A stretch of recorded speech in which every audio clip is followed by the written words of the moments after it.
सच्चा करोड़पति।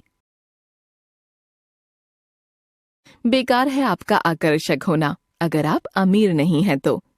प्रेम तो धनी लोगों का विशेषाधिकार है, न कि बेरोजगारों का व्यवसाय। आपके आकर्षक होने से अच्छा है आपकी स्थायी आय। आज के जीवन के ये कुछ ऐसे सत्य हैं जिन्हें हमारे नायक ह्यूई अर्स्किन ने कभी अनुभव ही नहीं किया। बेचारा ह्यूई, परंतु अपने लहराते हुए भूरे बालों, सुंदर चेहरे और हल्की नीली आंखों के कारण उसका व्यक्तित्व बहुत आकर्षक था। बेरोजगारी ही उसकी सबसे बड़ी कमी थी। अपनी बूढ़ी आंटी द्वारा दिए गए कुछ धन से गुजारा चल जाता था। ऐसा नहीं कि उसने काम करने की कोशिश नहीं की, कई कामों में हाथ आजमाया था उसने, पर बात नहीं बनी। उस गरीब को लॉरा मर्टन नाम की लड़की अच्छी लगने लगी थी। लॉरा एक सेवानिवृत्त कर्नल की बेटी थी। लंदन में उनसे अधिक सुंदर कोई जोड़ी नहीं थी, लेकिन ह्यूई के पास अपनी गरीबी के सिवा कुछ नहीं था। कर्नल को ह्यूई पसंद तो बहुत था, लेकिन वह दोनों की सगाई का नाम तक सुनने को तैयार नहीं था। कहता था, मेरे बच्चे मेरे पास तब आना जब तुम्हारे पास 10,000 पाउंड हों, फिर सोचेंगे। एक सुबह हॉलैंड पार्क के रास्ते में जहां मर्टन परिवार रहता था, ह्यूई ने अपने घनिष्ठ मित्र एलन ट्रेवर को एक भिखारी की अद्भुत आदमकद तस्वीर को लगभग पूरा करते हुए देखा। स्टूडियो के एक कोने में भिखारी एक ऊंचे चबूतरे पर खड़ा था। उसके झुर्रीदार चेहरे पर दया का भाव था। उसके कंधों पर एक मोटा फटा भूरा लबादा लटक रहा था। उसके बूटों पर पैबंद लगे हुए थे। एक हाथ के सहारे वह छड़ी पर झुका था और दूसरे हाथ में वह अपना टूटा फूटा हैट भिक्षा पात्र की तरह थामे था। कितना आश्चर्यजनक मॉडल है यह।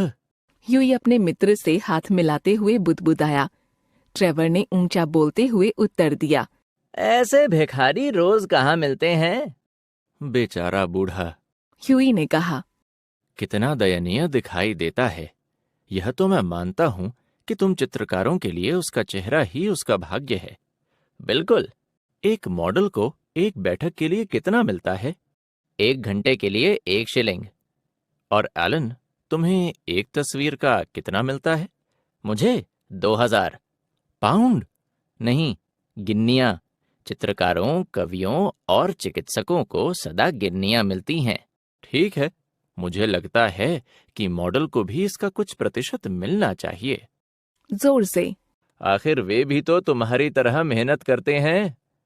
बिल्कुल बकवास। घंटों कैनवस के सामने खड़े होने का कष्ट तुम कहाँ समझोगी हुई। बातें बनाना तो आसान है।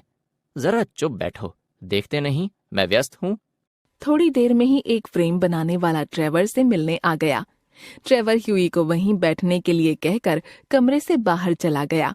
उसके जाते ही बूढ़ा भिखारी अपने पीछे रखी लकड़ी की बेंच पर आराम करने के लिए बैठ गया।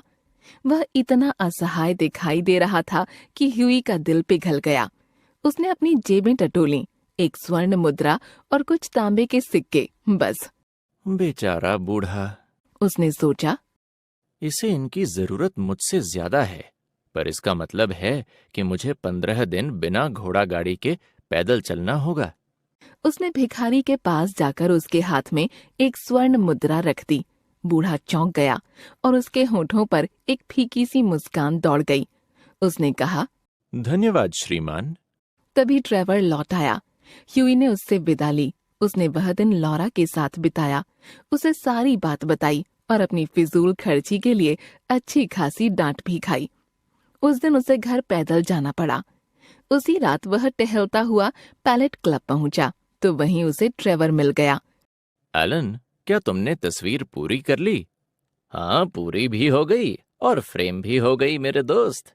ट्रेवर ने जवाब देते हुए कहा, और हाँ भाई, वह बूढ़ा मॉडल तुम्हारे बारे में बहुत पूछ रहा था। मुझे उसे तुम्हारे बारे में सब कुछ बताना पड़ा। बेचारा बदकिस्मत बूढ़ा, काश मैं उसके लिए कुछ कर पाता। मेरे पास ढेरों पुराने कपड़े हैं। तुम्हें लगता है वह उनमें से कुछ ले लेगा? उसके कपड़े तो चिंदी चिंदी चीथड़े हो रहे थे। लेकिन उनमें वह शानदार दिखाई देता है। खैर, मैं उसे तुम्हारी पेशकश के बारे में बता दूंगा।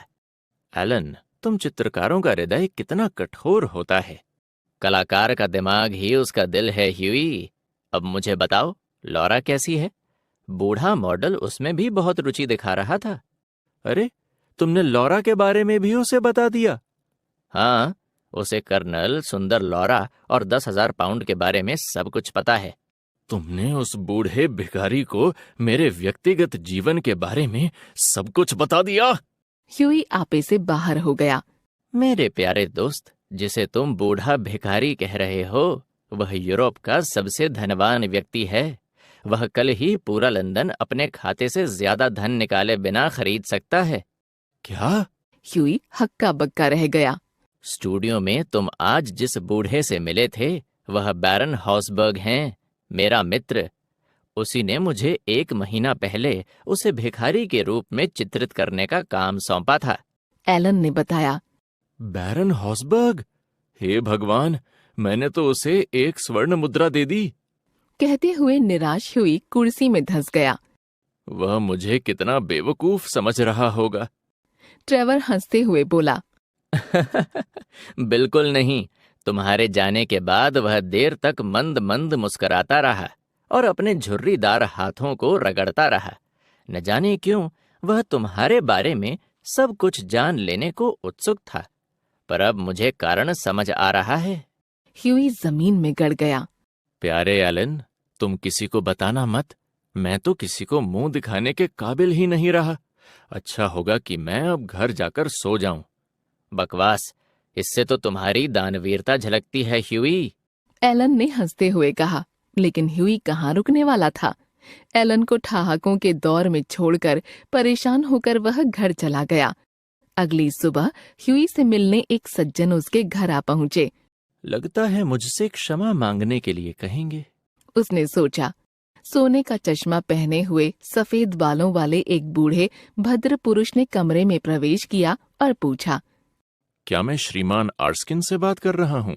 ह्यूई ने सिर झुका लिया। वह पानी पानी हो गया। मुझे बैरन हॉसबर्ग ने भेजा है। वे बोले। श्रीमान, मेरी प्रार्थना है कि आप उन तक मेरी हार्दिक क्षमा याचना पहुंचा दें। ह्यूई ने हकलाते हुए कहा।